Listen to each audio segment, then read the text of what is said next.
Okay, looks like we're live. Hey, folks, happy Thanksgiving to all my U.S. people. I have the honor and the pleasure of Glen here from Guitar Bazaar, and Glen's going to tell us a whole bunch of stories that he's been talking to me about for the last little while. We've been talking off air. So Glenn, so I was warning you ahead of time. So I like to do this sort of from the beginning. Been talking to me about for the last little while. Well, hang on a second. Hang on a second.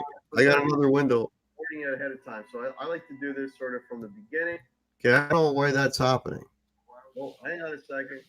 Hang on a second. I don't know why that's happening, Glenn, because I don't have that window even open. Yeah, I don't know why that's happening. Hang on a second. I don't know why that's happening, Glenn. All right. Find it. Open. I don't even have the window open, so why would I be having that happen? I only have one window open right now. I'm looking at something here, see if it's on my side. Hang on.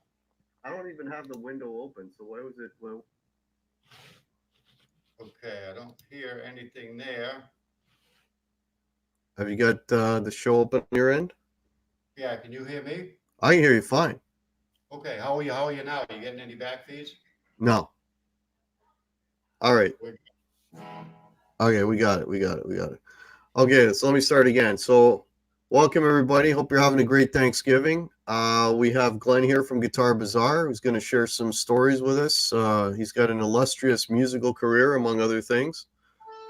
So thanks, Glen. Thanks for agreeing to do this, man. I saw you on Live Wires the other day, and I'm like, man, I got to get this guy on. So thank you so much for. Yeah, that was kind of fun the other night. It really was. For agreeing to come on, man. Yeah. So let's start right at the beginning, Glen. So, and he's got his wine. He's ready to go. So what got you started into playing music, and give me an idea timeline as well when you started playing. Well, when I was 5 years old, which is like 6 years ago, my dad played, and he had a lot of uppity friends. Johnny Cash was one of them. So I was around people that were playing, and my dad kind of, you get inspired. So he went and bought me a guitar, and I threw it at the wall. It was a Tesco Tulip. The action was 8 feet off the neck. I threw it. Right. He bought himself a new guitar, and I could play it when he was there. Right. 59 burst. Oh my God. But back then it was a 59 burst. It was $400, $300 guitar. You know. It was nothing. Yeah. And I would play it, and I liked the tone of the guitar, but I got small hands, and I was struggling with that thing. You know. Big neck. Big neck. So I ended up getting an SG, and that was it. And pretty soon I started seeing all these bands, you know, the Stones and the Beatles, and I went to Shea Stadium, saw the Beatles. Anytime after that, wow, I wanted to do two things: shut them women up and listen to the Beatles. You couldn't hear the band playing; it was awful. No.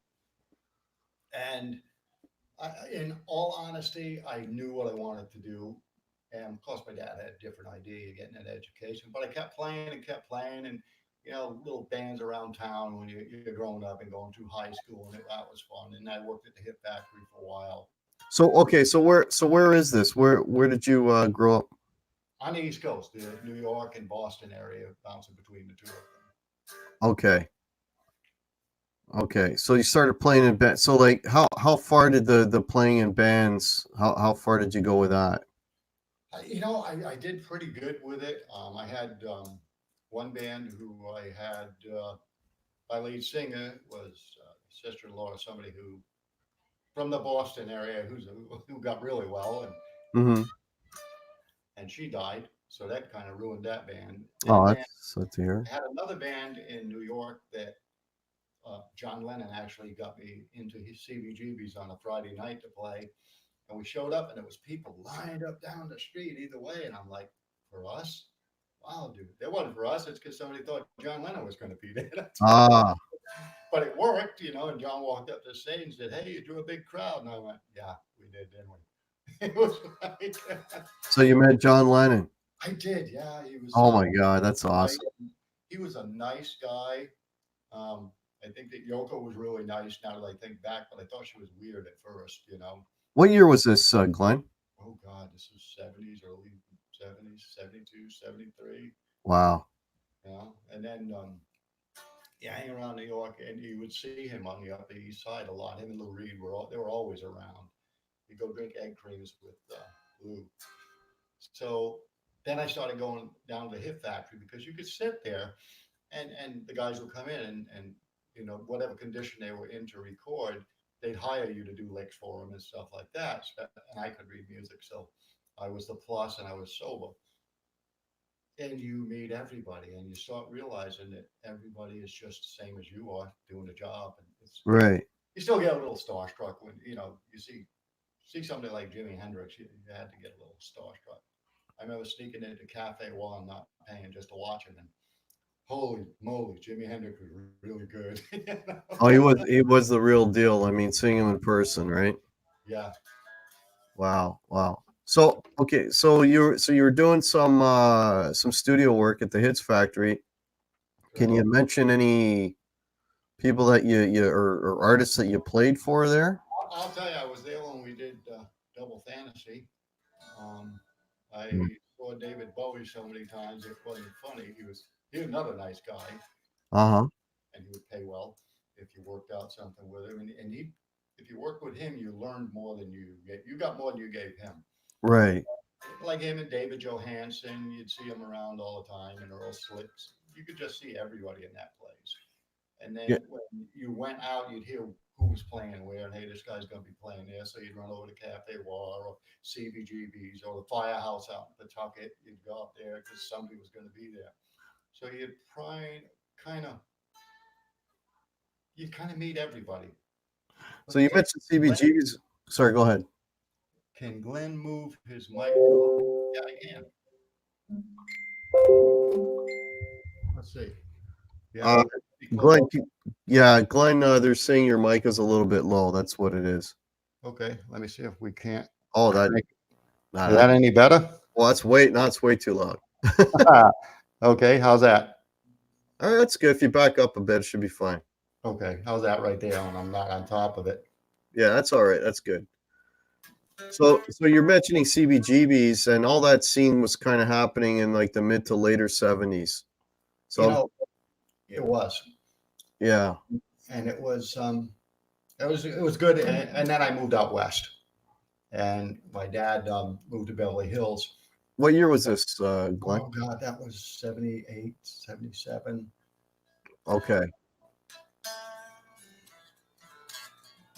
So So Beverly Hills, you right. buy, so you're at on the Sunset Strip, and you're a kid, and it's pure paradise for a kid that's into rock and roll and guitar players because everybody was there. It was happening.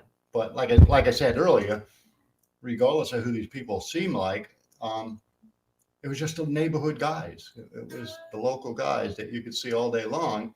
You know, go down to the Tower Record Shop, and they'd be hanging around with Rodney Bingenheimer over at Denny's and stuff, and doing a dine and dash. As a matter of fact, Kenny Seba, who was Carlos Cavasso's tech for the longest time with Quiet Riot, little woman and I were over at Kenny's, oh God, about a year ago.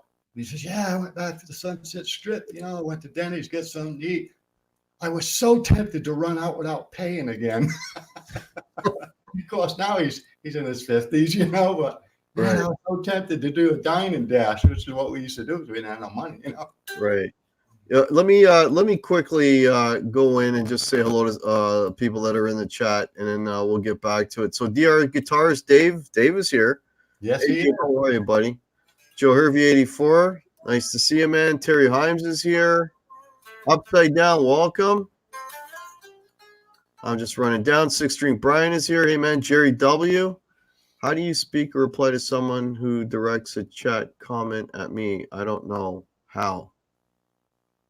Just tag them, Jerry W. Just tag them.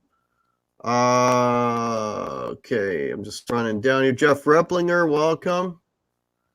BC Rich 581 is here. Grumpy Mike. Hey, guys.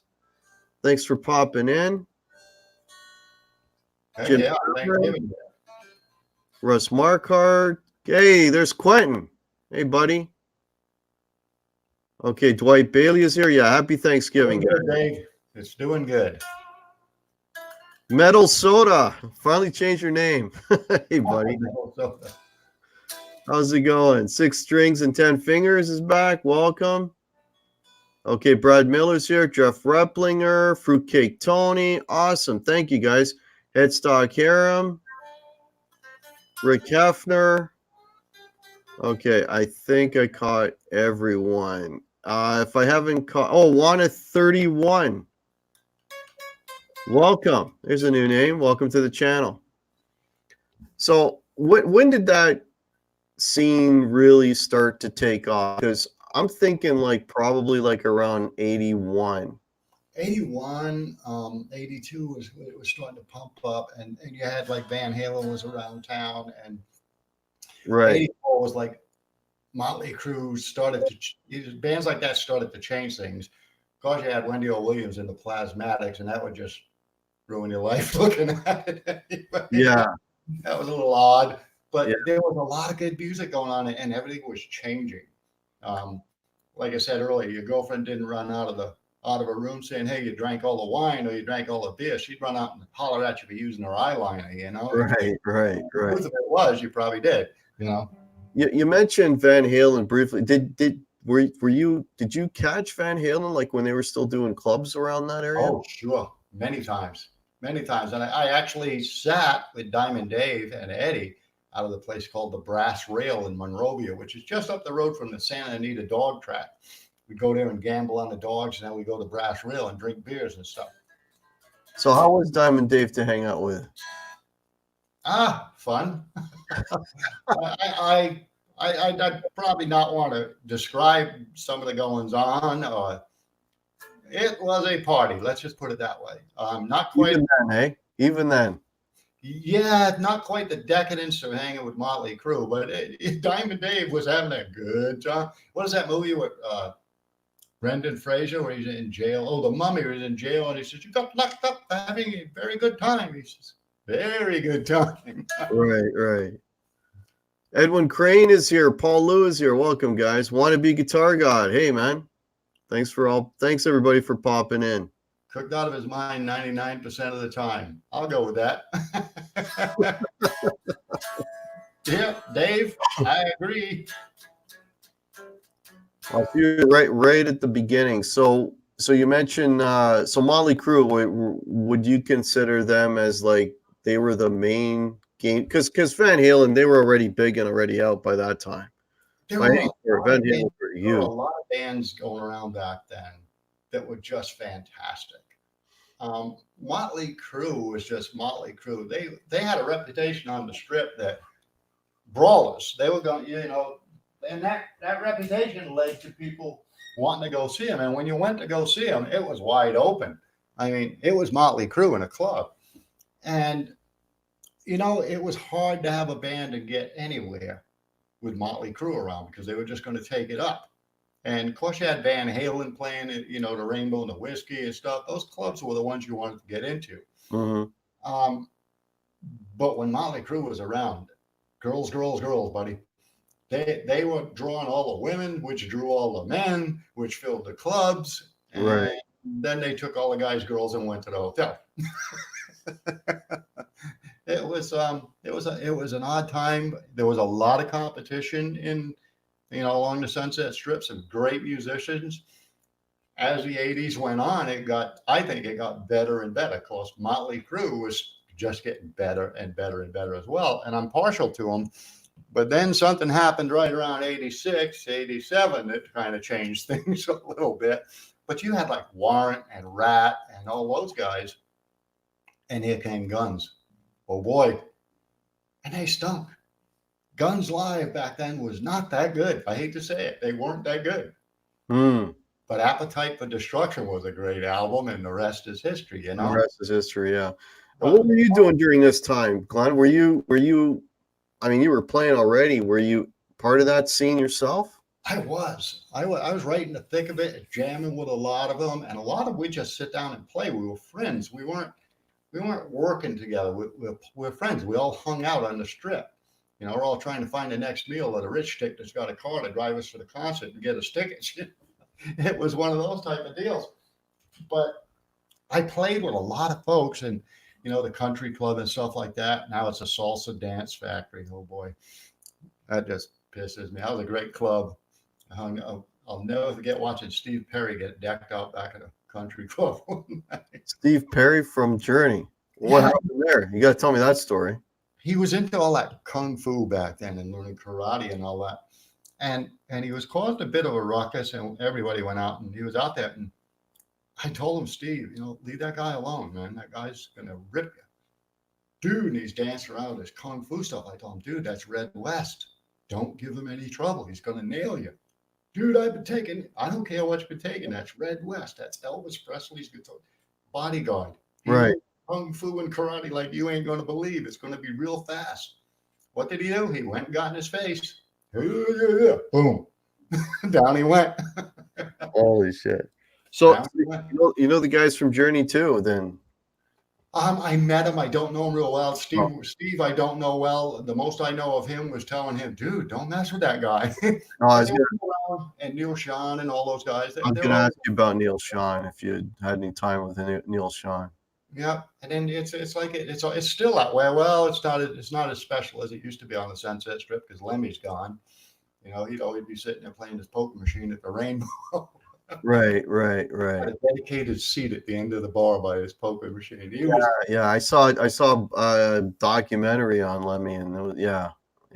Did you know Lemmy in person? What's that? Did you know Lemmy in person? Yeah, we all knew Lemmy. I mean, Lemmy's a fixture at the Rainbow. Right. He's a fixture. I mean, it's funny, and I know it's hard for guys that aren't there, but that was a neighborhood bar. Right. So you'd see the rock stars out at night all dressed up, but you'd see them in the afternoon, unshaven, hungover, bloodshot eyes with a t-shirt and shorts on. Right. Give me a beer. It was different. It was the local bar, and the locals hung there. Right. And they'd serve sandwiches and stuff, and everybody was hungry. So, kind of cool. But you're there, and you have no idea what's going on around you or what it's going to become. Mhm. So, I can tell you right now, Slash, Saul Hudson, Right. first time I saw Saul Hudson play, I knew what was coming. That little kid could play, Still does it, Yeah, he's fantastic. He is.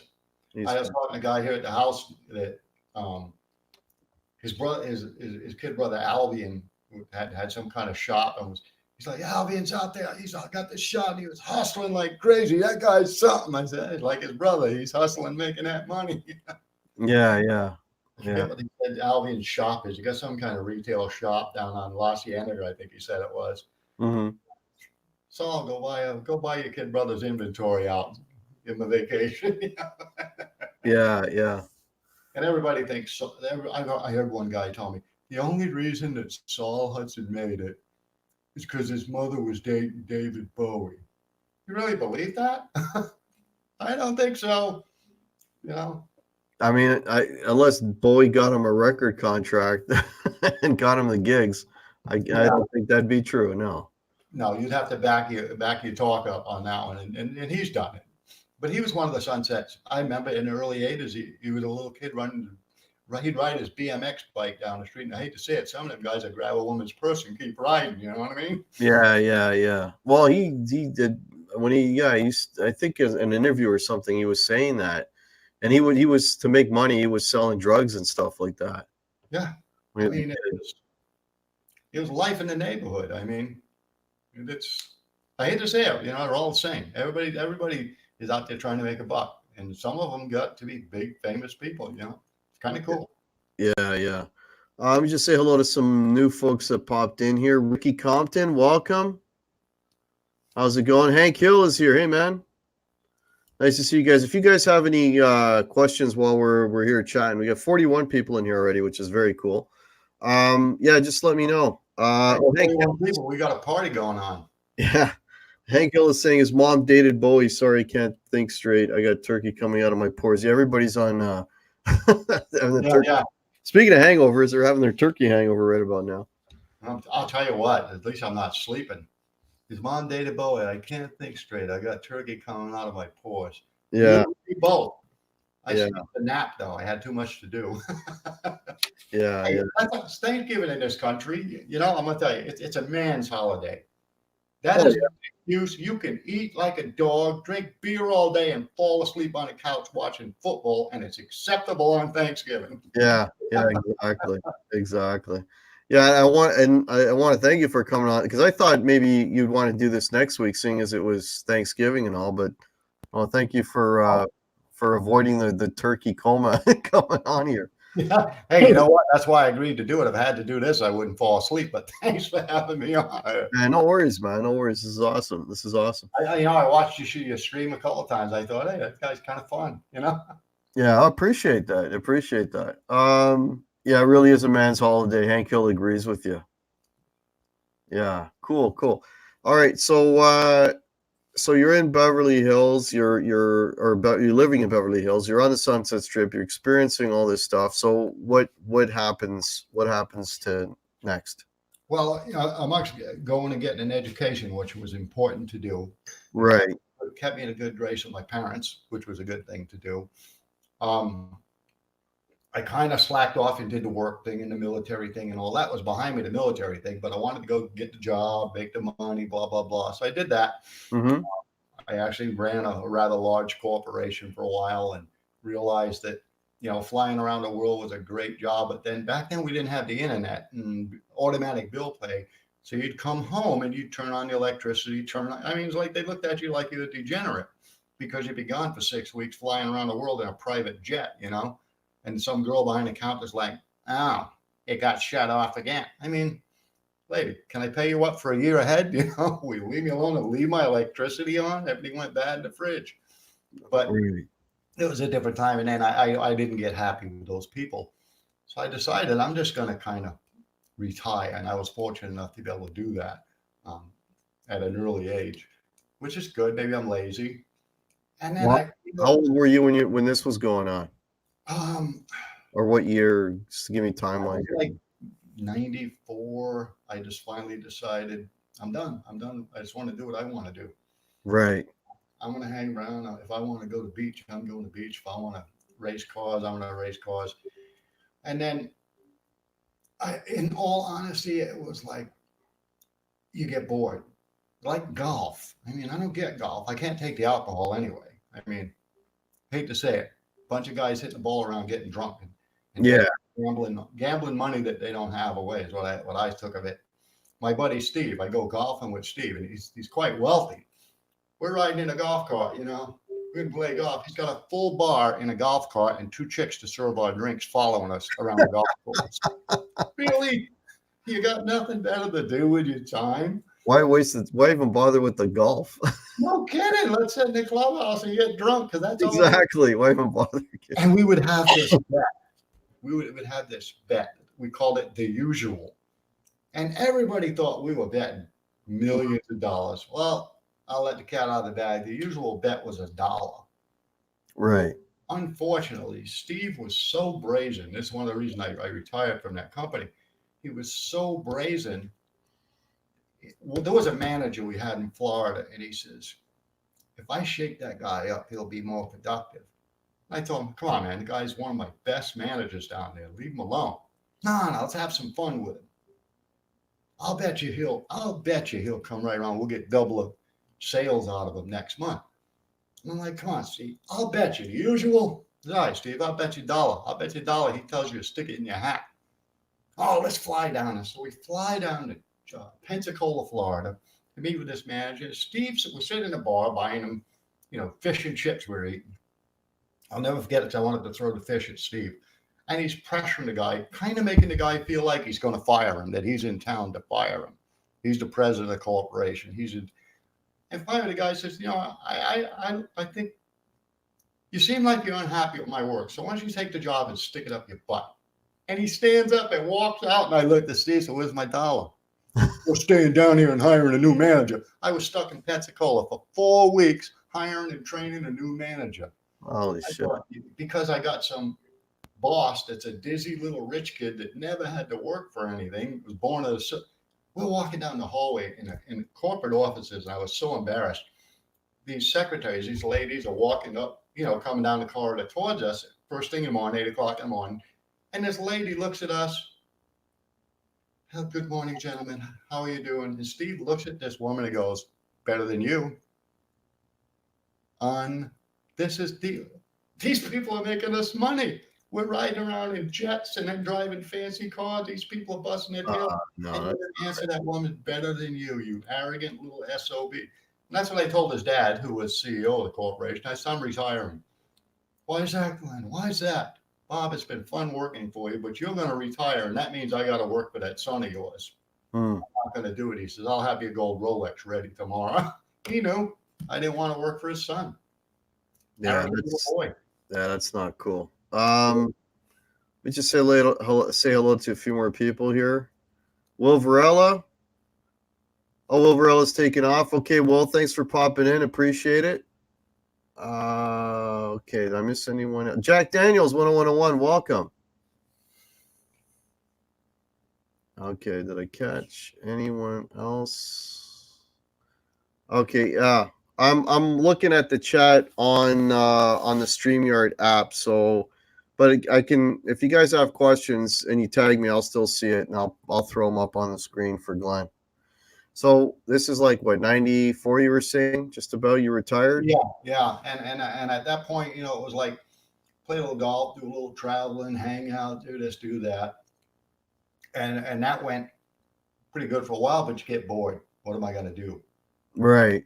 So, I tried to do some charity work and benefit work and produce a couple of movies and stuff, and nothing that really went anywhere. But it was an experience doing. I had a great time. And then I was talking to Neil Moser one day, and he was building a bitch for me. It's a bolt-on. It's called a Templar series. Mm-hmm. I think he only built one, but it's a bitch, full digital electronics. But it's a bolt-on walnut body, ebony board, X2 in at the bridge, and a 36th anniversary. And I was talking to him, and I was watching him work, and I thought, how cool is that, man? Right. I bet I can do that. And after buying a lot of guitars, and I bought some pricey guitars, I'm looking at companies like the Big G and thinking, man, you guys are really ripping people off. I know what it costs to build this. I could do better than that. And I don't know, call me arrogant, but I look at a few guitars and I go, oh, that's where they make the mistake. Oh, they should have done this. Well, instead of they should have done that, why don't you fix it? So I fixed a few. That turned out well. And then I decided I'm going to build my own. Sorry. Had no idea how much work that was going to be. Mm. And so I started building my own. I got a hold of a good friend to do the pickups, and he didn't want to keep up with it. So I started building the guitars and winding my own pickups, which turned into a lot of work, more than I thought it would be. Right. But rewarding nonetheless. And the pickups, geez, I hate to say it, I can't wind them as fast as people want them. I did some pretty cool things. I watched a vintage guitar dealer. He takes a PAF, and the way he checks a PAF to see it was real, he flips it over, hits it with a black light, and if the edges of the sticker glow, he's happy with it. And I thought, how cool is that, man? But is it really? Because here's one of mine. I don't know if you'll be able to see it. It's got a patent applied for sticker on it. Yeah, you see the sticker. And if I hit it with a black light, the edges are going to glow. Pretty good replica, it's aged, all that stuff. Right. Done purple wire. Max Barnett, I got a lot of his notes and his tools and stuff when he got out of doing it. I think he's still building a few, but not like he was before. And then I got turned on to some purple wire from the 50s. And, I've taken so many PAFs and 50s, P90s. I love P90s. Taking them apart to see how they did it and the winds and the winding patterns that I was able to duplicate it. Mm-hmm. The only thing that makes me feel bad is I saw a set of my pickups on Facebook and a guy was selling them as real. Oh, shit. I was like, oh, Jesus. They're replicas. And I had a buddy of mine go on and go, yeah, Glenn makes some really good replicas. Never underestimate the other guy's greed. He was asking a lot of money for them. Best sounding PAFs. I think they sound really, really good. I've got guitars with PAFs in them. My pickups sound fantastic, but don't try to beat somebody out of $5,000 for a set of pickups. That was Yeah, rough. that's not cool. So what what year is this now? Like how long you said you started by modding guitars and then you got into building them entirely. So what time I frame? didn't really start actually building the whole thing until like 2011, Oh, 2000. okay. About 10 years, 9 I years. walked around with them, flipping guitars and selling guitars, and and every guitar that I sold, I end up getting it in, and I'd look at it and go, "This guitar is not original. Oh, it's the wrong pickup. It's the wrong tune." So I would chase the right parts and make them right. Right. It caused a bit of success for me because people knew, hey, if you're buying that vintage guitar off of Glen, it's going to be right. He's going to make sure it's right. Otherwise, he won't have it around. Mm-hmm. Well, as you go through that learning process, and that's a learning process, you darn sure learn how to do a lot of work. And then one day, Neil, I'd been setting up guitars for decades, and Neil Moser says to me, "You want me to show you how to do it?" And here you are, you're like, really, I know how to do Yeah. that. But you're talking to a guy that's a legend. Neil's a legend, and I took him up on it. And you know what? I learned a lot. And I can set them. And of course, Neil will tell you to this day, if you get him on the BC Rich forum, he'll tell you, I don't know how Glen does it. I set up Bruce Kulick's ESP 1 millimeter off the 17th fret with no buzzes. 1 millimeter. That's a trick. Mm-hmm. And I got into making them better. And I picked up, you ever see the 2003 Gibson came out with a faded TV yellow, faded Les Paul Special. Right. Great little guitar. However, flip the bridge open, there's a little PW in a circle. That stands for Pingworks. Where do you think that bridge was made? Pingworks in Beijing. Yeah, I was gonna say offshore, yeah. Brass bottomed pickups that were made in China. Mm. Tailpiece made in China. And it ticked me off. And I thought, you're getting how much for this? People are getting ripped off. Somewhere along the line, some of these companies, and I won't just single out one, some of these companies came to the submission that guitar players are wealthy. They can afford this. Mm-hmm. I was actually reading a thing on the gear page. I don't know if you get on the gear page that often. But I was on the gear page today looking, and some guy was talking to a fellow who worked quality control at Gibson. He's talking about Juskowicz's idea from 2000 forward was to target wealthy guys that couldn't play that well, but would pay for a fancy guitar. Yeah. So, Doctor guitars, lawyer guitars. yes. And that was actually their target. Mm-hmm. That tells a lot about why Gibson's quality, I think, went to shoot. Although I do have a 2013 Transition Burst R9, it's probably one of the best Les Pauls I've ever played. Not just because it's mine. I got a lot of Les Pauls that suck. Well, I'm predominantly a Les Paul guy. Like I've got, there's 3 of them right there. Yeah. I got Les Paul's a fake one. What's that? My favorite Les Paul is a fake Les Paul. Really? I'm not surprised by that.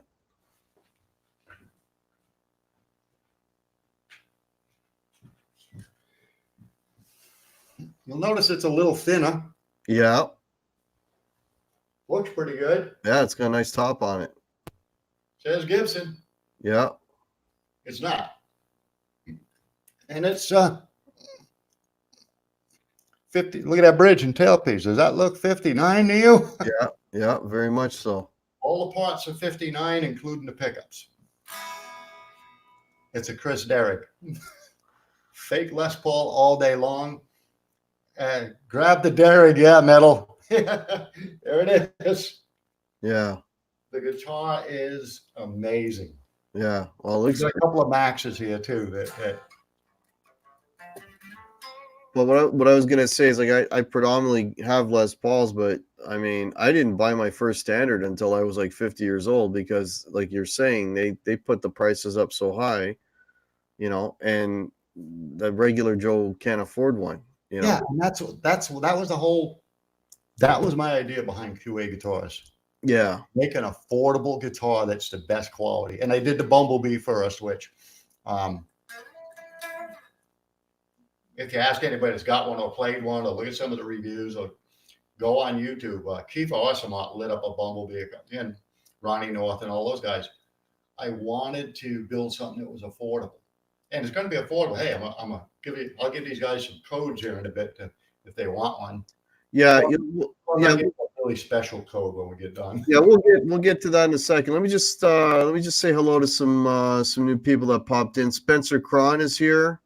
Jerry W is saying that you're still not loud enough. Let me know if you can hear Glenn okay. Actually, let me know if you can hear myself okay. Okay. Metal Soda is saying grab the Derrig. I don't know what he means by that. Grab the Derrig. Derrig, got it. Guitar. Oh, that. Okay, the Derrig guitar. Okay. Yeah, I think he knows this guitar. Oh, he knows the guitar. Okay.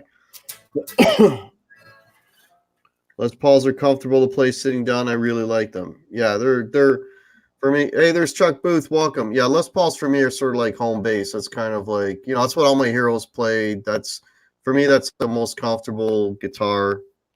I'm a Les Paul guy myself, but there is one other guitar. Oh yeah, BC Rich. You were saying earlier. Yeah. And it's like you were saying too about the quality thing. I mean, as much as I love Les Pauls, your volume. Okay, Dear Guitars is saying my volume is loud compared to yours, so maybe you need to turn up a little more, Glenn. I can turn it up a little more. Mike Heath, Papa Blue, welcome. How's that volume? If they can't hear that, then I don't know what to say. Oh, that's you. I mean, that's you. Yeah, that's me feeding back because your got real loud. I'm using a preamp mic that just got the punch if I need it. So yeah, it's okay. Actually, in it. Yeah, no, I turned it down a little bit. But what you were saying is that as much as I love Les Pauls and I talk a lot about Les Pauls on my channel, the other thing I say is, man, I'll have to play like 10 of them to find one that I like. Yeah. The consistency is just not there. I talk about that all the time. Like I have 4 good ones, but it took me a while to find. I agree 100%. I've got a lot of Les Pauls, guys that know me. And here's the one that the minute I put my hand, when I first saw this guitar, a buddy of mine had it. Right. He wanted a lot of money. These things ain't cheap. And I played it and I thought, oh God, that next to bomb. That's the one. It just felt good. And then, gosh, about 6 months later, I ended up doing him a little trading and wheeling and dealing because he actually looked at the guitar and found that somebody had taken the PAFs out of it and put 57 classics in it. So he was pissed.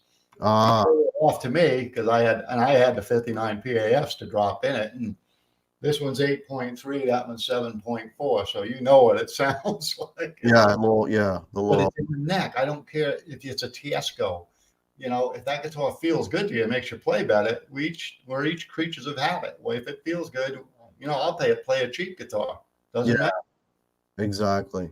Yeah, considering there are like 12 Derricks, they're extremely rare. Yeah, they are extremely rare. Got mine, wouldn't let it go for all the tea in China. Oh, wow, you only made 12 of them. I didn't know that. Yeah, he actually got cancer and died. Oh, shit. I didn't know that either. Yeah. All right, so do you want to, and Glenn was nice enough to announce some Black Friday deals that he has for people that are here in the chat, and I'll turn it over to Glenn. Before I do that, though, I want to say hello to David Ozab that just popped in. So, Glenn, the floor is yours. Let people know what you want to do for Black Friday. Okay. Some of the guitars that I sell go fast. Some are real good. I'll tell you what ones are good. Thoughts on the new BC Riches? We'll get to that in a bit. Thoughts on the BC Riches are not good. I'm not big on the new BC Riches. I like old ones.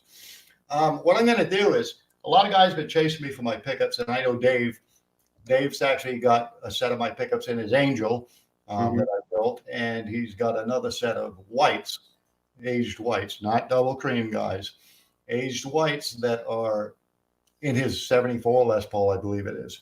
So they're real good, and I got some nice P90s. I'll give you 2 codes, and I'll leave those codes up. The first code, if you want a guitar, will knock $100 off any guitar. And if you go to the site, guitarbazaar.net, you'll see the prices are real cheap. And I'll show you some of the guitars and explain what you're getting. The guitars are done by hand, and they're the best of the best. Here's the first code, HACK. Hard to remember. All lowercase. That will get you $100 off in the guitar, QA guitars. You're not buying a vintage 59 Les Paul with a code. It ain't happening. QA guitars, that'll get you $100 off. Now, in the QA pickups, Hack 2, the number 2. That'll get you, I think, $35 off on a set of pickups. And what I'll do, and I'll figure this out, I'm going to figure something out where your wonderful host ends up with the pickup he wants, and one of you guys is going to be the guy that provides it to him for free. Kind of, boy, I seen them eyebrows come up, buddy. Wow. That's Time to get a Bumblebee. If you're wanting a Bumblebee, jump, because they go fast. I actually told someone here in town that I was going to do a Black Friday sale on the Angels and knock the money off. He got a hold of me 2 days ago. Come on, bro, we're neighbors. Well, I got to get mine ahead of time, which he did get. You know, if you're not familiar with the guitars, I'll show you one of the Bumblebees. Yeah, show a Bumblebee. I'm gonna cut out of here a second. My dog's going nuts. So Yeah, I'm gonna have the little woman get me a glass of wine. What I'm gonna do. all right, let me see if I can get you. No, that doesn't work. That doesn't work. Here, I'll be right back. All right. Here's a Bumblebee. The way I did the Bumblebees was like a guitar from the 50s. You know, it's a mahogany body with a maple neck. And the code for the pickups is HACK 2. HACK number 2. But, Jerry, do not jump just yet, because I'm going to have a little bit better deal in a minute. So just give it a few minutes. Wish Glen made active pickups. You know what? I like Neil Moses' booster system, and I won't compete. Anyway, these here, I have the tuners made. They say QA on them. Let's see if we can let you see them. There's no big thing about a logo on them, but, and I put the Stinger paint job. You know who I was kind of after with that. And what I did is bone nuts on them, African blackwood, closest thing to Brazilian rosewood you're going to find. It's hard. That guitar, the pickup is hand wound. I use nickel silver base plates, 2.5-inch magnets. I use plain enamel wire. Don't use any cheap pole pieces. The pole pieces are black on these my P90s. These are Bourne's low friction pots. And if you can see them, I even put the little pointers on there for you. Kind of hard to see the pointers, but they're there. Jeez. But I did it like something we all know that Gibson never registered the body shape on. I just did a bigger cavity in the back in case you want to fool around with those electronics. I also, being that I'm a guitar player, I use elliptical strap buttons from Diodario, so you don't need strap buttons. I tried to think of everything guys needed. The weight of the guitar is right around 7 pounds or less. And if you ask anybody who's got them, there's videos out there of the guitar.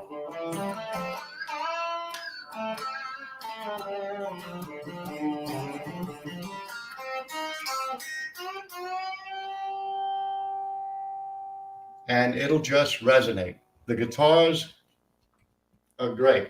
The price on these are pretty cheap, and with HACK for code, you'll get $100 off. But if you stay on the stream here for a little bit, Bourne's parts do roll. If you stay on the stream a little bit, I might make that a little bit more. Let me think about that for about 15 minutes. Let me show you another Bumblebee. This is called a Super Bee, which is the next one I'm going to grab. Give me just a second to get this one put down.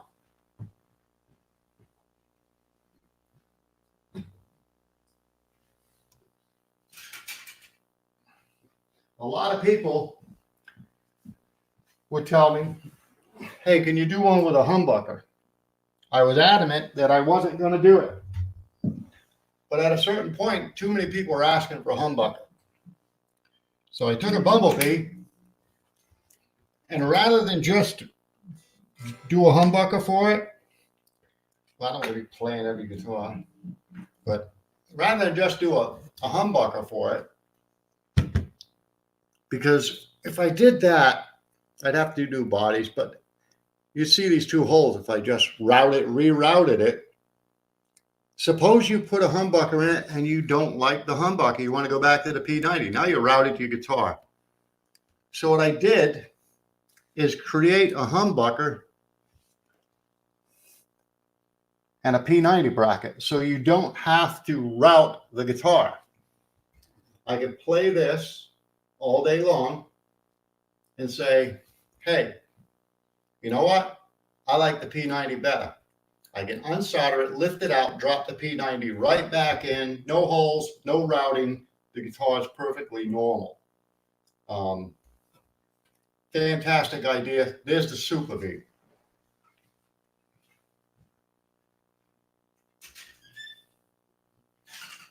Here's another Bumblebee that I like, a 10-string bitch. BC Rich 10-string bitch is fantastic. I thought that on the bitch, the top two strings are singular and they double up the bottom four. And I think Neil built a fantastic guitar, none better. But if you bend leads, you got doubled up strings, and it's just a little odd. So I did a Bumblebee and I thought, why not make a 9-string? So the top 3 strings are doubled up like a 12-string, but the octave string is below the standard string, so that it doesn't jangle like a 12-string. And I routed it in the back and put 3 tuners on it. Now I know there's a guy in Dallas that's after this like crazy. But the 9-string, you can do your leads because you're not doubled up on those bottom strings, and you still get a really, really full tone. I don't know if you can.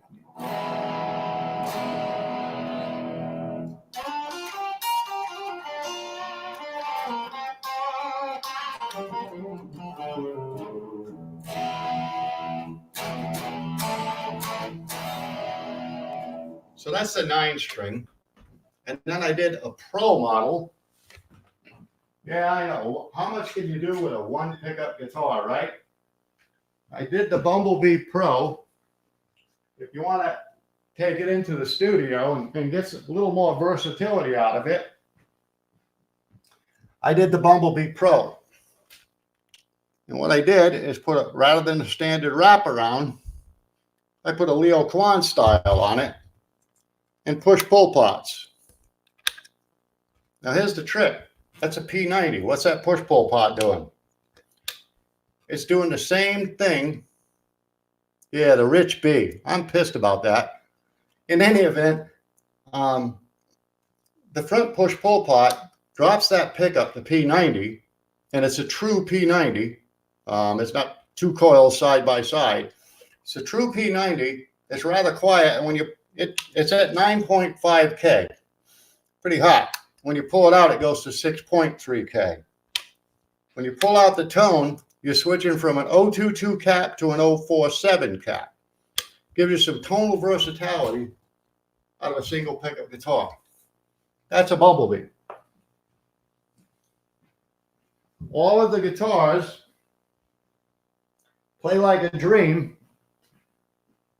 and I just wanted them right. Now this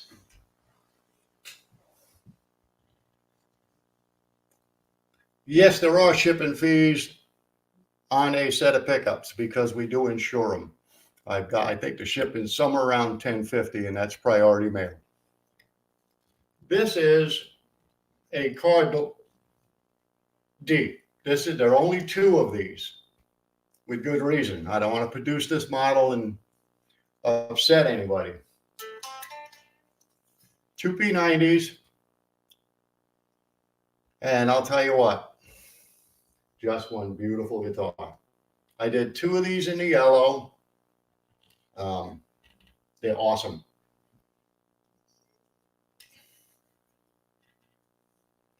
You know, good guitar. This also comes in candy apple red. And the ones that are in candy apple red look something like this. Now, this is actually my guitar, and they normally have 2 P90s, but as you can see, I put my humbucker P90 in this one to try it out, and I kind of like it. This is my personal Cardinal. These things, a cream Cardinal. Actually, yeah, isn't it cool? Only did 2 of those metal, but these candy apple red ones are just beautiful. And there it is. That you can actually see that I've got my humbucker P90 in it, and I can swap it right back whenever I want to. The German car, Dave, really is cool. Of course, I think you saw this guitar. That guitar actually almost took the tip of that finger off right there. If you see on that one side, on this side, that finger is a little chopped off on the corner. Not chopped off, but, you know, router table. I'm doing it. More blood than anything else, and it grew back, so I'm good, you know. Now, the other guitar that I built, and Dave has one of these. If you really want, and I don't know, they call it a Les Paul killer. Yeah, flipping us off. Now I wouldn't flip you off. These are double bound, satin neck. All of my pickups are hand wound with the best materials, and believe me, they sound incredible. Yeah, if you know, if a P90 is wound correctly, it will growl. It will growl. There's no doubt. These guitars are actually, the Angel comes with black hardware, or a fallen Angel that has, or the Angel has gold hardware, I'm sorry, and black hardware is the fallen Angel. One of the things that I'll show you too is another guitar that I built, which is kind of cool, and I really like these. I'm not big on, you know, I got the old saying, chrome don't get you home. But I built these, and they got some really nice tops on them. That's a cool guitar. It's a little different than the double pickup. They actually, simple guitar to do. Got a few of these left. I did that live wires show the other night, and a couple of them went out the door real quick. Did you get by the PNAF pickups? Dave has PNAF pickups in his Angel, and he put a set in his, is it a 74 custom that you've got? We did a set of aged white for him. They came out really well. The pickups are fantastic. If you guys haven't heard them, you should. Dave's got some videos that are up there, and I'll tell you something about the PNAF pickup. Okay, I do the PNAF pickups, and PNAF stands for, I don't know if you'll be able to see the sticker. I think it says patent not applied for. That's it. Now, they're aged, and they're just like the retro specs with the stickers that glow, but they're a bunch cheaper than the real PAF replicas. The PNAF pickups are wound just the same. Purple plain enamel wire, 2.5-inch magnets. Upside down, at least when you get a minimal scroll, the humbucker section is a fret kit as well. You know what? At least when you get a minimal scroll, the humbucker section, there's a fret kit. There's that. Oh, if you mean the fret dress system on my site, I'll tell you about that. There's guys can't dress their frets and crown their frets, and they're going to go spend lots of money on tools for a fret dress system. You could spend 20 something. Oh, it's like $30, but I'll lower the price right now to $23 for it if you guys want one. Let me do that.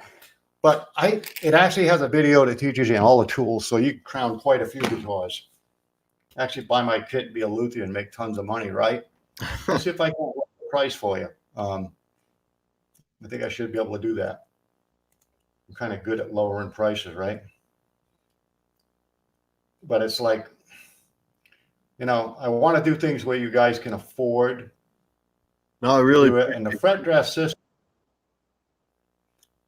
system, I found that would work well because everybody brings guitars to me to set them up, and half the time I'm crowning frets that it's so easy to do if you got the right tools, and it's simple.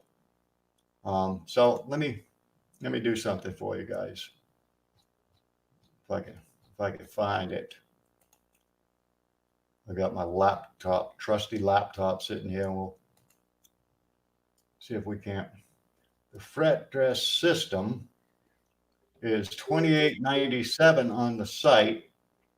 If any of you guys want it, let's see. It'll be $375 to ship it, and I will lower that price. I'll knock $5 off on it. There you go. Beautiful. Guys, that comes with everything you need to crown your frets. Everything you need to crown a lot of guitars. And you have online access to a video where yours truly sits there and shows you how to do it.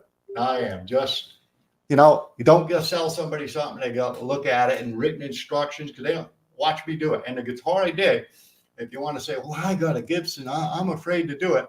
The guitar that I leveled and crowned in the video is that Chris Derrick. Wow. So you can see that it works. Now, you know what? I'll show you guys one more guitar, and then we'll get back to it. Here, I'll feature against. Oh, you're gonna love it.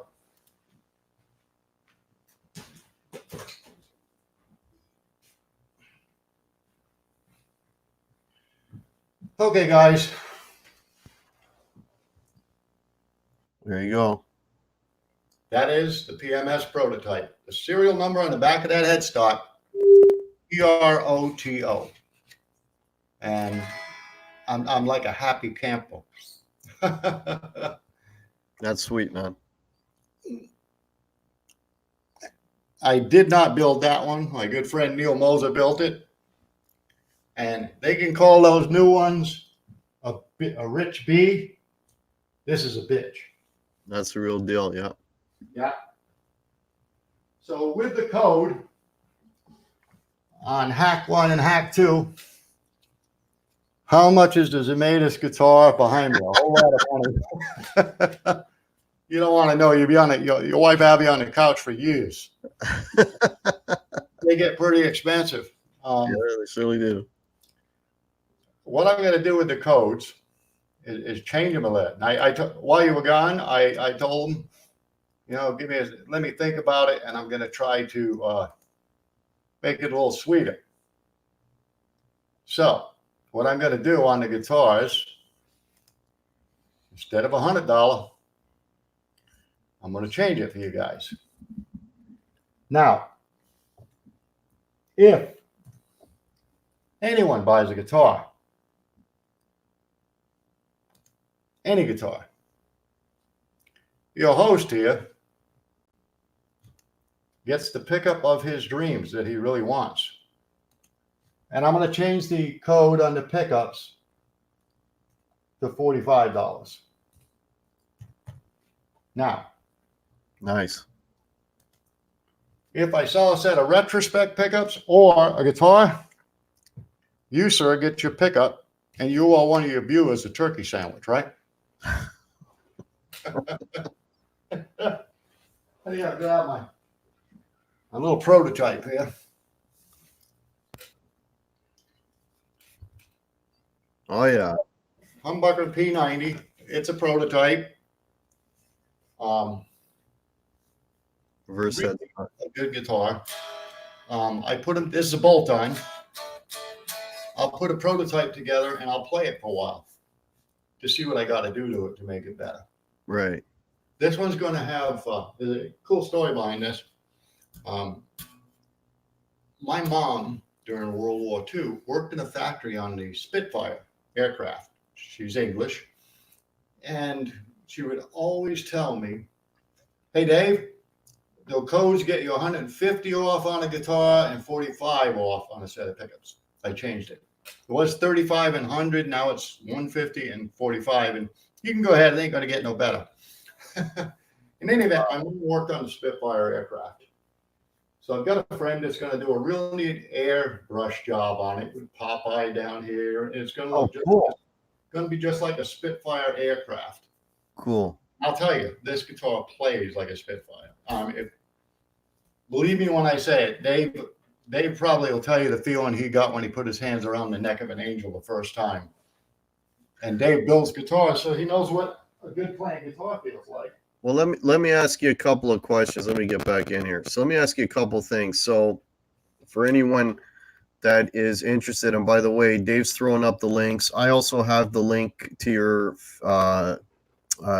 page below as well if anyone is interested. And don't forget the promo codes hack for the guitars and hack2 for the pickups. So like for me, my first thing would be, you mentioned about the neck. So how would you describe the neck profiles, and is it the same neck profile for all your models, or do they vary? The Bumblebee is a little more stout than the Angel. The Bumblebee and the Cardinal series are the same profile. They get kind of chunky down at the bottom, but they're quick and fast. The Angel, I just wanted to make it fast. I didn't want to make it too thin where guys couldn't play it, or too thick. So I went with a medium profile that's faster than snot on a doorknob. And Dave Reese will tell you, insane. There's also if you want to see one of the Angels in action, just go on YouTube and type QA Angel live in Texas. My buddy Keith Arsamont lit an Angel up, bought the thing, the man, and he'll tell you, he's got over 200 guitars, over 100 Les Pauls. And we're talking nice, expensive Les Pauls, replicas and stuff that cost 20, 30 grand. And he'll tell you straight out, I play the Angel all the time now. It's one of those guitars that I built it and thought, oh, I'm keeping one of these. The neck is I want to say medium, you know. So the Bumblebee's got a little fatter neck on it then, does it? Is it so? Yes. Okay, so the Bumblebee would be like, because I mean, when I think necks, I think, like I said earlier, I'm a Gibson guy. So the Bumblebee you would describe more as like a 59 neck. I mean, no? Bumblebee gets girthy, almost like a 69 custom. It tapers, not real thin at the nut, but it tapers down at the heel. It's kind of chunky. It gets fatter as you go up. It gets fatter as you go down. Like an SG does? Well, 69 custom, if you've ever played a 69 custom, they get chunky as you go down towards that heel. It's kind of a cross between a D and a C. Somebody asked if it's a C shape or a D. I'm going to call it a D shape with low shoulders. It's not girthy round like a C, more rounded like a D, but it doesn't have those high profiles like on an R7 is a D profile with big high shoulders that you have a hard time manipulating around if you got smaller hands like I do. Well, that's the thing. Like, I mean, you talk about small hands, and it's like I got the hands of a ditch digger. I mean, I'm all palm and no fingers, so that's why I'm asking what the neck profile is like. Somebody asked, what humbucker set do you recommend for someone who likes metal, and if possible, not your highest price one? Oh, well, it's supposed to say the highest price one, all right? Actually, no. The higher price one, the retrospecs are not wax potted. So, yeah, that's going to open up a can of worms that you don't want to open up. The Quanta set is great for metal. That's like $12K. They do have octagonal pole pieces and covers, aged covers on them, We can pull those off all day long if you want. We can wind whatever you want. You tell me what you want, I'll wind it, and I'll give it to you at a good price. Period. I would say any of the PNAF pickups, but get a set that are potted. The PNAF pickups, and Dave, if you're still on, I'm sure you've run some gain with them. They'll rock.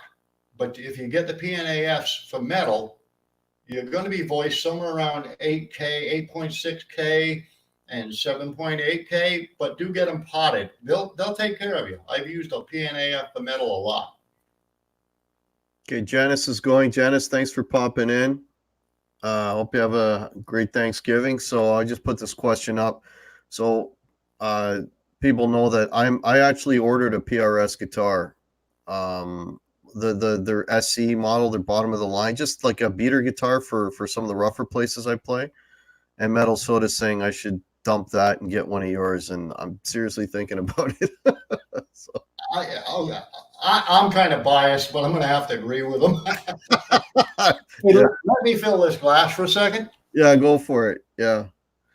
So folks, Dave's been throwing up the links. Dave, if you're still in here, if you wouldn't mind throwing up the links again for Guitar Bazaar, and I also have the link below too. So, but yeah, so codes are hack for the guitar and hack 2 for the pickups, and Glen's going out not so on us here. I guess it's the wine. $150 off a guitar and $45 off a pickup. That's insane. That's a great. Somebody asked if I'd keep that code up until Tuesday. I'm good. I'll keep it up till the 5th. How about that? Beautiful. I really like getting on here. Like I said, I watch your show a couple of times, and Dave's a good friend of mine. All too often we know lots of folks online and social media. Dave and I have sat down together and had a laugh and discussion, which takes a couple of hours, And it's kind of funny. We go to a buddy of mine's shop, and my buddy's trying to introduce me to Dave, and it's like, yeah, we're good, we're good. But we all got to stick together and help each other. I don't know if you know this, but I was in Arizona like a month ago, and I was at Dane's shop. I was at Dane's shop. I was hanging out with Dave for like 4 days. We were together, and I wish we'd known about you at that time. We would have come and visited you while I was down there. I would have come back with a Bumblebee on my back. I probably would have. Yeah. And the PRS thing, I'll tell you what, send the PRS back. They're good guitars. They're very well built, and there's some really pretty ones. Some of those, I played a lot of the private stock stuff and the wood library stuff. Yeah. Now, to me, they're just generic. I don't know. They're cold. They don't have. By the way, I've got a video of Carlos Santana's kid playing a Bumblebee doing Black Magic Woman, if you like. Oh, there you go. So, okay, so let's talk about that. So you were mentioning some people that you've done guitar setup for. So give us some names of some people that you've done guitar work. I hate to throw names out there, but because friends here. Guys, go see Ronnie North. I'll point you at Ronnie North. He's probably one of the best guitar players you're ever going to see. He's fast. Guitar Player magazine, they stand there and say, oh, he's a prodigy. Carvin Jones, I got a real cool picture of Carvin Jones on my website. If you go on Guitar Bazaar and click on the artist page, you'll see some people. I just had Jordan Ziff from Rat here in the den. He's got an angel. Hey, Jordan, smile so you take a picture. It'll drive my prices up. He's like, yeah, man, cool. Boom. But if you go on the site, there's a picture of Jordan standing there in my den and stuff. I do a lot of guitars. I set up a lot of guitars for a lot of people. Mm-hmm. Ronnie North's #1 guitar. He's having some issues with it, and he sent it to Slash's tech, and he fixed it and said, hey, it ain't going to stay that way. There's some issues. Ronnie calls me up and said, hey, so I'm not going to mention the guy's name. Can't fix it. He can't get it right. Can you take a look at it? I got it here. This is the epitome of rock star guitar. This thing is so cool. And if you guys go, you want to see it? I'll bring it Yeah, up. man. Yeah, we got to see it now. Ronnie's playing it in all these videos that, music videos he's done. This is his number one. And when you get up close and personal with the guitar, you realize how special it really is. I'll get it. It's a tour guitar. Great. Yeah, go for it. Definitely. Yeah, I got my Timmy's metal soda. Wannabe guitar guy. Thanks. Yeah, I knew it was going to be great having Glen on. I'm very happy he was able to join us. And like I said to you guys, I knew he had some stuff cooked up, but even this is blowing my mind. These deals he's offering. So hey, folks, if you're in the market, man, he's got some great stuff. Okay, so there's the guitar. If you go on YouTube and all the videos, you're going to see Ronnie North playing. And he's got an N on it. You can see it, the 12th fret. It says North. Yeah. And it's cool. And look at the input jack is Wow. on it. And it's set up for the drags. It's got this little green button. That's a kill switch. Kill switch, yeah, I was going to say, Floyd, Buzz Freeton tuning system. The green pickup, Seymour winds the bobbins just specifically for Ronnie. Mm-hmm. And he's having a problem with fretted out bending. It's not anymore. No, I don't hear it. But if you look at it, what do you notice about it, guys? Do you want to maybe bring it closer to the cameras or something? I'm just noticing the finish of it. It's like a totally original guitar. Kind of small, isn't it? Yeah, it's very small. Ronnie is not a big guy. In the videos, he looks like a big guy, but even his guitars are made smaller. Make him look big. Yeah, they're made smaller, so he looks bigger. Yeah. And you can see where you'll notice the paint's different coming off that horn, where even this one was made for him, still routed it down so you can get that reach. He is fast. If you see some of his videos, it'll make you want to, you just go, oh, heck with it, I'm putting my guitar down, I quit. Like you want to. He does me. He plays really well. I'll have to check him out. There's actually a photograph, I think it's this guitar that was taken at Benihana's. Joe Bonamassa was playing it. It was either this one or his striped strap, but it's kind of cool. But I do a lot of guitars for a lot of people. And Broxel. Welcome, Broxel. Welcome, Crowbar. Yeah, the cutaway is huge, Crowbar. It is. Yeah. It's funny. Ronnie's Bumblebee. I send him the Bumblebee and he goes, "Hey, Glen, I got to cut it over." Like, Ronnie, I built it for you. It's the way you, no, it's got to be more. Hack it, buddy. On the spindle sander. So let me ask you this. So you've got at this point, you got a fair number of models there. What is your biggest seller? Is it the Bumblebee? Yeah, the Bumblebee takes off faster than I can build them. And then I started building the little one pickup with the German carve. I think I don't have one out here, but a single pickup with the German carve, which is a Bumblebee with a German carve. But I put a Wilkinson GTB bridge on it rather than the normal wraparound because you got a little more adjustment on that G and B string. Mm-hmm. But the Bumblebees, I can't keep them. I can't build them as fast as I want to. They're the biggest seller, but the guitar that's taken off is the Angel. The Angel is just, I mean, it's a fantastic, maybe it's the Les Paul thing. Guys like Les Paul type guitars. That's what it looks like. It's a double cut Les Paul. It's exactly what it looks like. A lot of people are afraid of a single P90 guitar thinking you'll get variety out of it. I'll be honest with you. My favorite guitar, besides my bitch, that's the creme. The bitch is, I was a kid and I went to a music store and had a bitch hanging up on a wall. I wasn't a kid. I was a young man.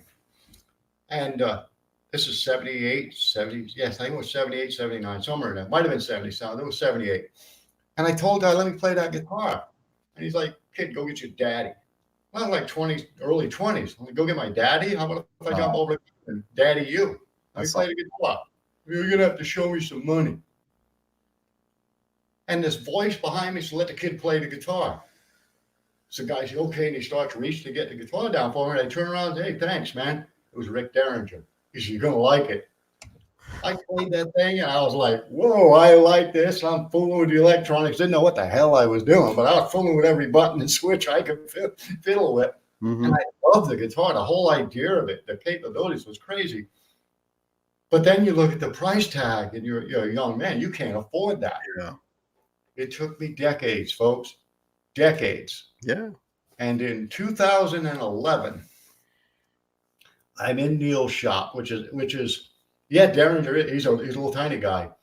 I'm in Neil's shop and I look on the wall and there's this bitch leaned against the wall with an R on the headstock and a little guitar logo. Mm-hmm. I'll call my hey Neil, build that out for me. What's that? Oh, next bad on that. That's one of the PMS guitars. We can't do nothing with that.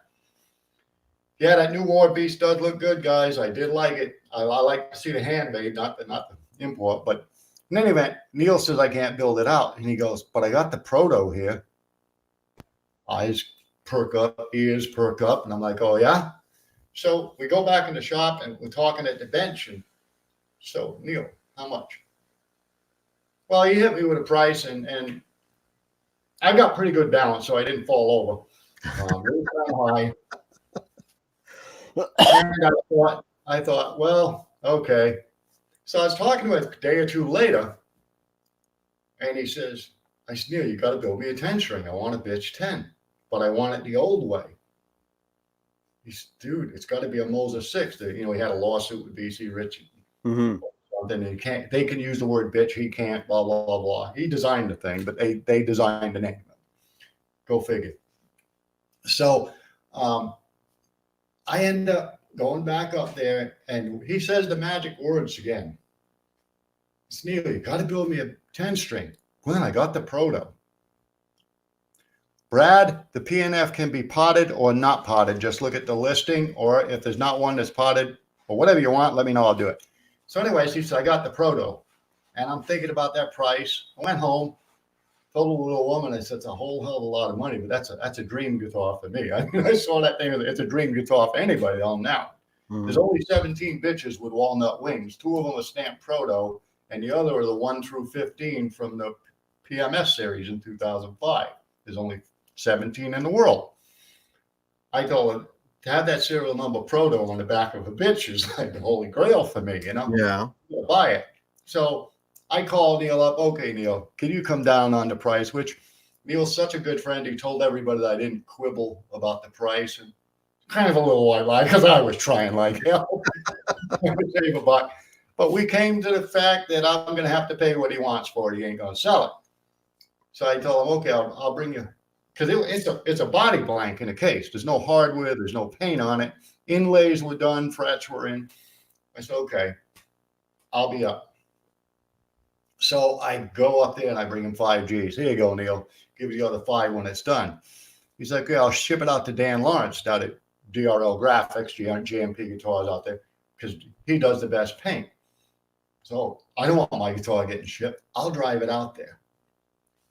So we've got this AMG Mercedes. It's a 2-door, but it's, we got a back seat. I got an SL with 2 seats, but we take the AMG out there, race out to San Dimas to drop it off. And it's funny because I'm talking to Dan Lawrence, and Dan's like, okay, yeah, cool. Come back out in a while. And I race back home. I call Neil. I say, how long do you think he's going to take to paint it? Neil says, don't call him up and ask. It'll only make him go slower. I'm like, okay, cool. Yeah. And this is like in May. Yeah, metal, I already let him know the PNAF, not PNFA. They can be potted or not potted. Let me know either way, and I'll do them whatever way you want. There's some on the site that are listed as potted, some are listed as non-potted. So anyways, in July, I believe it was, Wow. Dan, hey, guitar's ready. Neil wants you to pick up some other guitars. So I Grab the AMG. We shoot out there to San Dimas, and Grover Jackson's out there. He's talking, and we're standing outside. I used to smoke. So we're standing outside smoking, and the AMG has a seat that flips. The back seat flips down. You can slide stuff in the trunk. But Neil had this Fast Star bass that they hadn't even got the case there, and Dan argued with G&D to get the case out to me. Oh, I got a buddy here. He's got to go back to Scottsdale. Damn it. You better get here in an hour with the case. And I'm like, oh, geez, I got to wait. So I, Dan, any good restaurants? Yeah, there's an In-N-Out burger down the street. Hell yeah. Good hamburgers. I know you don't have those in Canada. But No, we don't. And I didn't get one in Arizona either. They're good, dude. I missed out on that one. So anyways, I believe it was either Grover or Wayne looked at me and goes, what are you going to do with that big Fast Star case? This thing's 6 foot long. It's guitar case, bass case. And I was, in a good mood. I looked down and said, screw up, man. If it won't fit in the car, just tie it on the roof all the way back to Phoenix. And they're like, what? But we left. This is funny. I left Phoenix. Well, I live southeast of Phoenix, about 60 miles southeast of Phoenix. Mm-hmm. We leave the house at 7 in the morning. I'm in San Dimas, California at noon. That'll tell you how quick that AMG goes through the desert. I leave here, go to San Dimas, wait for hours for him to get the case here. We load up the car. I drive all the way back and then drive up to Prescott and grab a hotel room in the same day. Call Neil in the morning. I'll be over the house in a minute, but I got them guitars. Neil's like, how the hell are you back here that fast? I didn't get no tickets, Neil. Wow. But, so the PMS, that series and my PMS Proto, and it is serial number Proto, was a dream. And and I've told Neil this before. For me, it's a dream, and Neil made one of my dreams come true. No, that's nice, man. Fortunately, on his forum, it was flat. Millions of people, well, not millions, but half the people on there, hey, we wanted to buy that, blah, blah, blah. One guy's like, I've been selling everything I own, waiting for that to go up for sale. And Neil told him, hey, guys, in all honesty, you guys didn't have the money to buy it. I'm looking for a house. I need to put it down on a house. I talked to Glen. He didn't quibble about the price, which is a little white lie because I tried. Right. Neil made me look good, And he's home. Glen had the money and he bought the guitar. One guy says, F it. I'll just go back to cleaning toilets.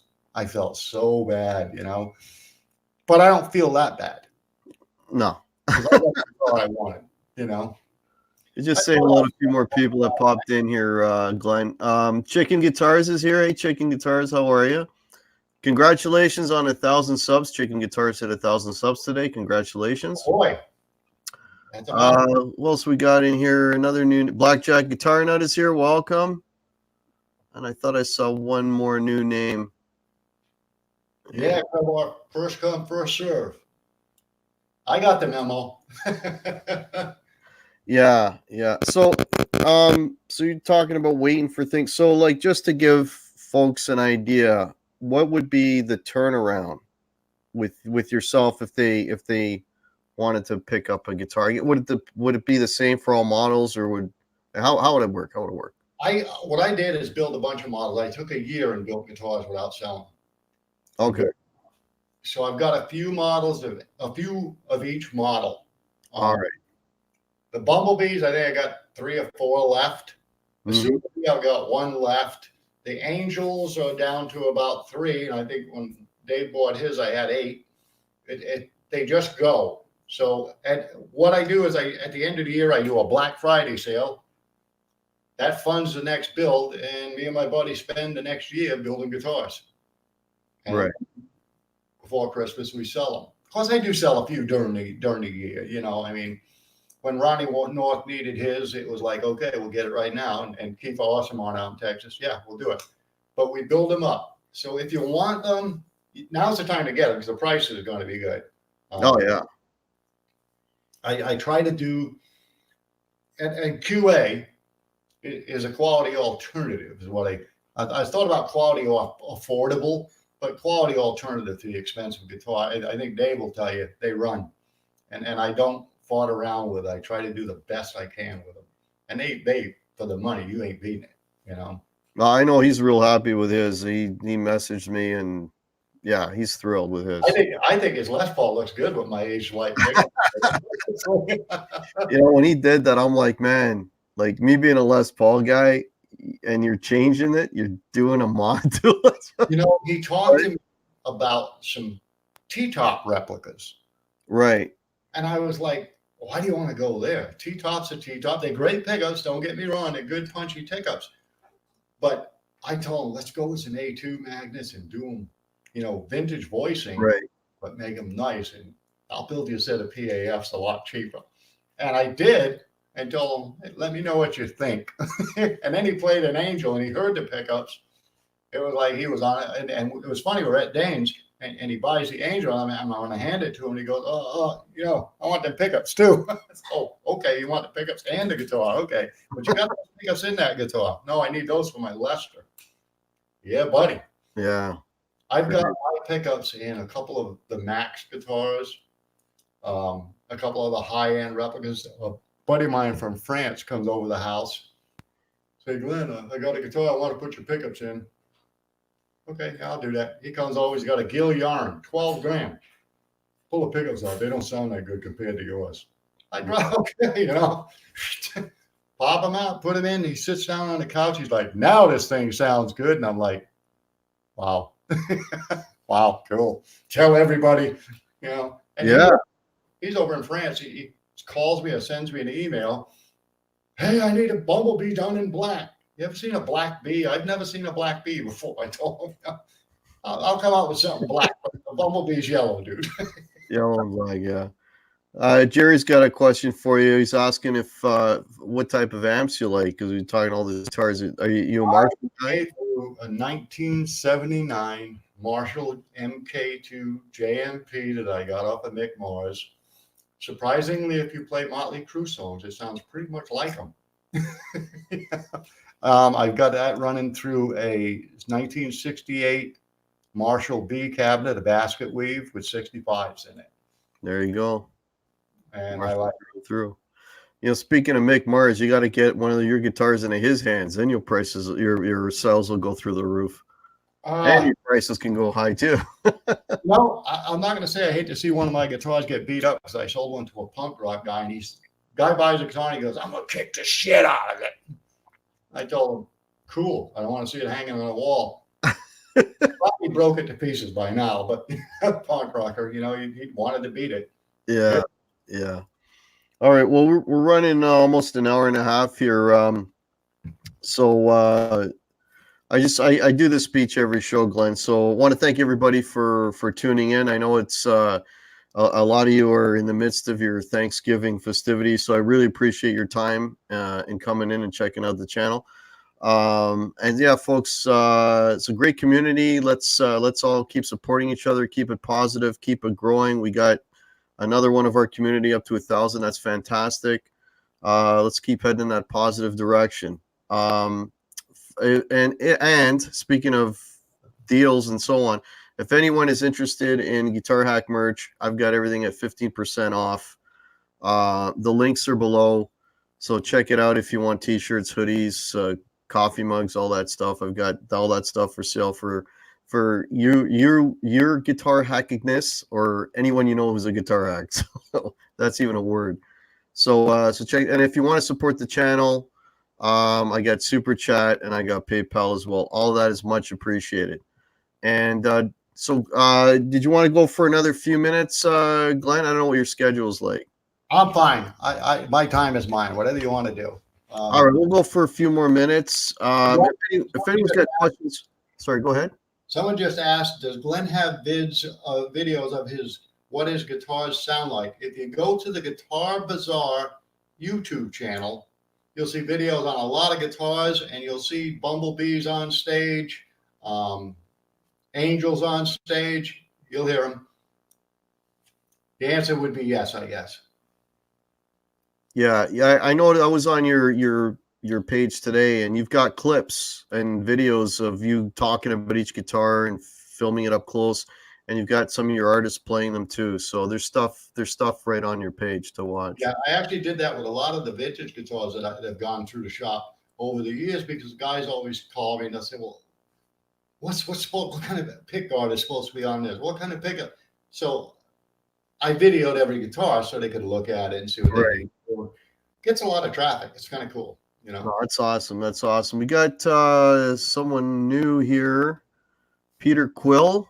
Welcome to the channel. He's saying hit the like button. Yeah, folks, hit the like button. That'd be much appreciated as well. Dave just threw the links up again. So if you're tuning in late, Guitar Bazaar, Glen is blowing the roof off this deal. He's offering $150 off guitars. All his guitars, promo code is hack, and $45 off a set of pickups. Promo code is hack too. So check out the Guitar Bazaar page. Dave's got the link there. I've got the link below. So yeah, check that all out. Oh, thank you so much, Chicken Guitars, and thank you so much, Grumpy Mike. Appreciate it. Appreciate it. Yeah. So what's next for Glen? Just keep pumping them out. You got some, I saw you had a prototype. You got any other I've got 2 other prototypes that are in paint right now. One of them is going to be mine. Somebody made a comment about a BC Rich Beast. It's kind of like a BC Rich Beast with an Ibanez tail. And the other one I built is like, if you remember the Flying V that Paul Stanley had in the 70s, where one horn was shorter. I built one of those that's yellow and black, of course. Cool. It's called a Bumblebee. And yeah, we'll see how that does. Yeah, the Glen of Mick Mars still has George Lynch's Soldano head. Most likely, he's pretty much a hoarder and doesn't sell anything anymore because he's done paying all his alimony payments. I want thank you so much, Upside Down, for the super chat. Thank you all so much for the super chats, guys. You guys rock. Yeah, P90s do growl in those vintage Marshalls. I sold a fellow by the name of Scott. What is it? Tom Scott, a guitar, and he said, "Man, that pickup growls." Yes, they do, if they're wound right. I actually played a lot of P90 guitars, and I fire them up and I go, ooh, this is too clean. They just don't get raunchy enough for me. In all honesty, try my P90s out and turn them up with some gain. They'll light it up. Watch some of the videos. Watch Kiefer Arcemont, Kepharcemont. That guy's out there in Texas. Well, now he's on the way. He's moving today. Believe it or not, he's got to move today because he sold his mansion in Texas. Now he bought another one down in Louisiana. But he gets on stage with my guitars, and yeah, I'll let you know when we get started on that. But Dave and I are going to work together on a guitar. It'll be really cool. Trust me. Awesome. It'll be cool. What are we going to call it? A GD? Or, oh, no, a GD guitar. I didn't even think it out. That one came out. You know? We better call it a DG guitar. Call it the desert guitar. You know, we're going to do something that'll be fun. Even if we want to auction it off for charity or something. Dave does some amazing work with Nitro. That looks really great. I looked at the quality that he did, and he opens the case and says, "What do you think?" And I looked at it, and in all honesty, I'm standing there looking at it going, "Holy crap." You know, I'm like Ahmed, the dead terrorist. Holy crap. You know, it was insanely good. So we're going to do something and see what we can come across with. I bet it'll be a real nice guitar. Dave does some good work with Nitro, and I think I can make it play well. Yeah, D and G, huh? We name it the GD guitar, Dave. We might be politically incorrect. We might have to call it a Rich B. Which humbucker growls the best? There's a good question. Any humbucker will growl if it's wound right and your amp's set right. The growl you get out of the pickup is basically comes into reproduction of it. Pickups can growl. I actually tried putting resistors in pickups. Now, there's a funny trick. When I was working on the Quiet P90, that's one of the reasons I went through that was how do I make them quiet? And I thought cut the high frequency out, you get less peak. So I tried resistors in them and everything until I came up with a fantastic idea. And here's actually one of the Quiet P90s. I think I've got one sitting here. A lot of like you saw Fender do the noiseless pickups, and that was a stacked humbucker, basically 2 coils. Mm. And then somebody else did a P90 that was, they said, was quiet, but it had 1 coil that way and another coil sitting that way on the side of it. Here's my quiet P90. Looks like that's a P90. You know, there's nothing crazy going on, but I'm going to tell you something.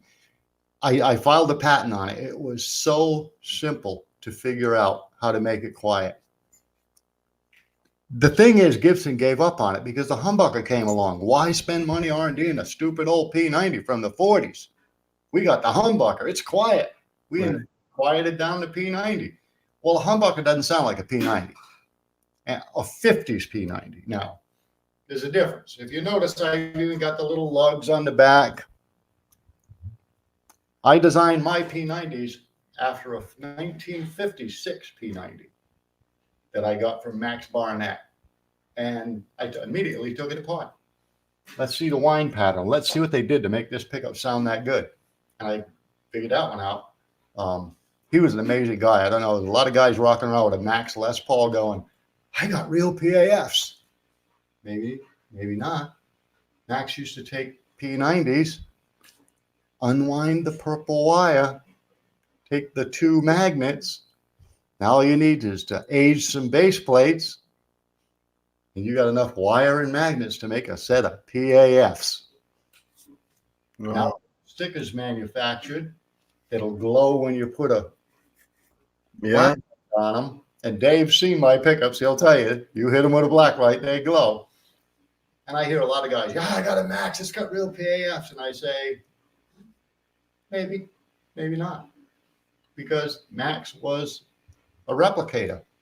You think he didn't replicate some pickups? Believe me, he was really good. I mean, if you ever played a Max Les Paul, you know what I'm talking about. I've seen Maxes that you could not figure out whether that was a 59 or a Max. Yeah. He's real good. I can replicate a 59 pickup real well. But I did that with the P90s. The quiet P90 will get one in your hands no matter what. Because you express a little, take it out. We talked before we got on air. I was talking to Glen about, like I've got everybody in the channel knows I've got a Les Paul with P90s, and I gig with it actually last weekend. And it's that thing, right? As soon as you stop playing, they start howling, right? And if you got any kind of gain on, and you were saying that your P90s, they're like you said 80%, not 100% quiet, but 80%, which is enough to control. Yes. People watch them on. There's actually a video of him playing a Bumblebee through a 69 Plexi that's cranked, and you can listen to it. They're good. Like I said, Gibson, I think, gave up on the P90 because they had the humbucker, but it was easy to figure out. Do I make guitars 8 pounds or less? Yes, I do. Yeah. Most of them. Most of my guitars are 8 pounds or less. The Angels tend to get up in the weight because of what it is. It's actually, an Angel's actually thicker than a Les Paul if you look at it. That's a pretty thick. That is pretty thick, yeah. But it's all about tone. The Angel was all about tonal elegance. And anybody that's heard one will tell you the tone is there. And that's what it's all about, the tone. Yeah, for sure. The middle of the town, I'm totally lost. I'm lost all the time, so don't worry about being totally lost. I was totally lost 2 days after I was born. All right, so if anybody has any last minute questions, pop them in. I think we've got over an hour and a half. I'm going to be wrapping this up soon. Here's a question. Does Glen offer a guitar lesson type of book? I used to give guitar lessons, but it was like babysitting. People would send their kids to me on the weekend so they could go out. I quit giving guitar lessons, and I don't think I'm the most accomplished guitar player in the world to be giving lessons. There's a lot of guys do a better job at giving lessons. Go to True Fire. If you guys ever seen what wood is the cardinal body? Metal, all those cardinals and bumblebees are mahogany bodies. There you go. Maple neck and African blackwood fretboards. I love the blackwood. But now I may start using rosewood because the CITES is I wanted the blackwood because it was the closest thing to Brazilian rosewood. First of all, it's great. but I couldn't ship. If somebody was in Europe and like Paris, we've got a guy selling QA guitars in Paris.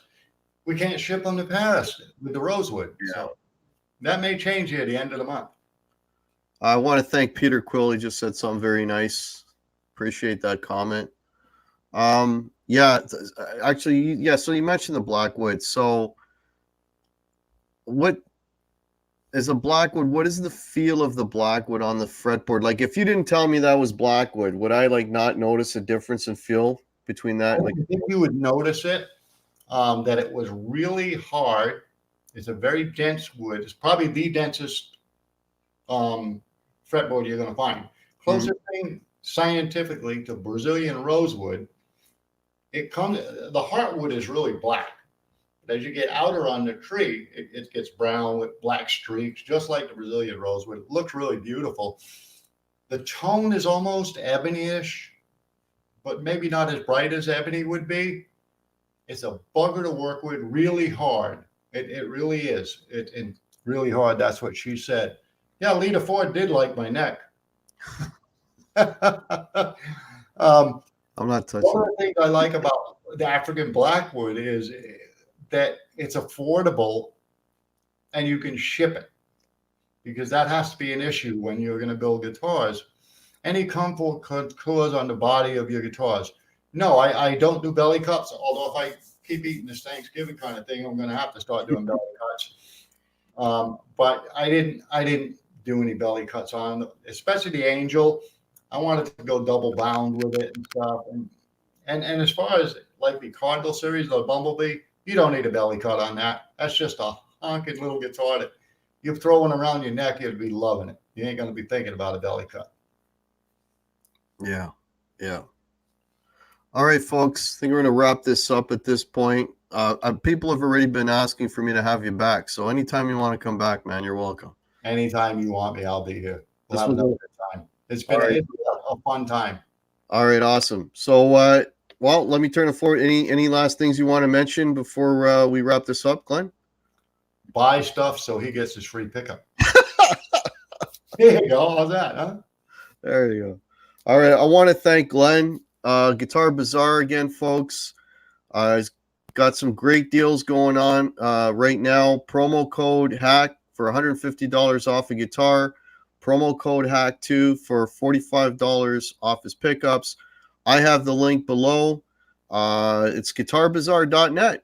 That's your page, and the link is below. So check that out. I want to thank Glen for spending part of his Thanksgiving with the Hack, and I want to thank all you folks for spending part of your Thanksgiving with the Hack Show. And yeah, we'll catch you all. I'll probably go on live maybe sometime this weekend. I got a gig on Saturday, maybe Sunday. I'll go on for a few minutes. Cheers, Bill.